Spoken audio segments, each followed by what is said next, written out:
I stumbled on a wallet someone had lost in the street. Wanting to find the owner, I opened it, but it only included $3 in an old folded envelope. I opened the letter and saw a return address and a deadline 1924. It had been written 60 years ago. It was signed Alveena. I called information. Maybe there was a phone listing for the address.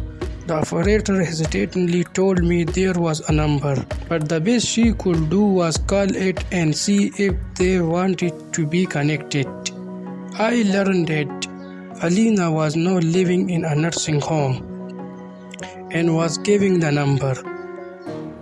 It seemed silly wanting to contact someone over a letter written 60 years ago, but I felt motivated. I was told that Alveena was there, and though it was fairly late, I followed my impulse and went to see her. She was a sweet, silver-haired lady with a warm smile and a glow in her eye. I told her about finding the wallet and showed her the letter. She took a deep breath and said, "Young man, this letter was the last contact I ever had with William Joseph." She said softly, "I loved him very much, but I was only 16 at the time and my mother felt I was too young. If you should find him, tell him I still love him." With tears in her eyes, she told me she had never married because no one had matched up to him in her heart. I thanked her and left. As I was waiting by the elevator, the nurse there asked, "Was Alveena able to help you?" I had taken out the wallet as she was speaking and she said, "Hi, wait a minute. That is William Joseph wallet.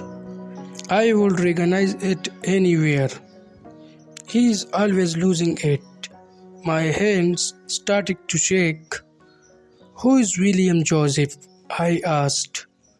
"One of the residents on the 8th floor. That's his wallet for sure." I dashed up to the 8th floor and the nurse on duty told me he was still in the day room. We went into the day room and soon as Joseph saw the wallet, a smile of relief crossed his face. I confessed I would read the letter in an attempt to find the owner of the wallet. The smile on his face disappeared. "But I think you will be happy I did," I said. "I think I know where Alveena is." He grew pale. "Where is she?" "Who is she? Please tell me," he asked.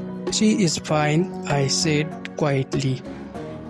I was so in love with that girl, and when that letter came, my life came to a halt. I never married. I guess I have always loved her. I asked him to come with me and took him down to the 3rd floor where Alveena was sitting alone, watching television. The floor nurse pointed to Joseph. "Do you know this man Alveena?" She adjusted her glasses but did not speak. Joseph said, "Alveena, it's me, Joseph. Do you remember me?" She inhaled. "Joseph, Joseph, I don't believe it. It's you, my Joseph." They walked towards one another and embraced. The nurse and I left with tears streaming down our faces. About 3 weeks later, I got a call from the nursing home. "Can you break away on Sunday to attend a wedding? Joseph and Alveena are going to tie the knot." It was a beautiful wedding with all the people at the nursing home joining in the celebration. I was the best man. The hospital gave them their own room. If you ever wanted to see a 76-year-old bride and a 97-year-old groom acting like two teenagers, you had to see this couple. A perfect ending for a love affair that had lasted nearly 60 years.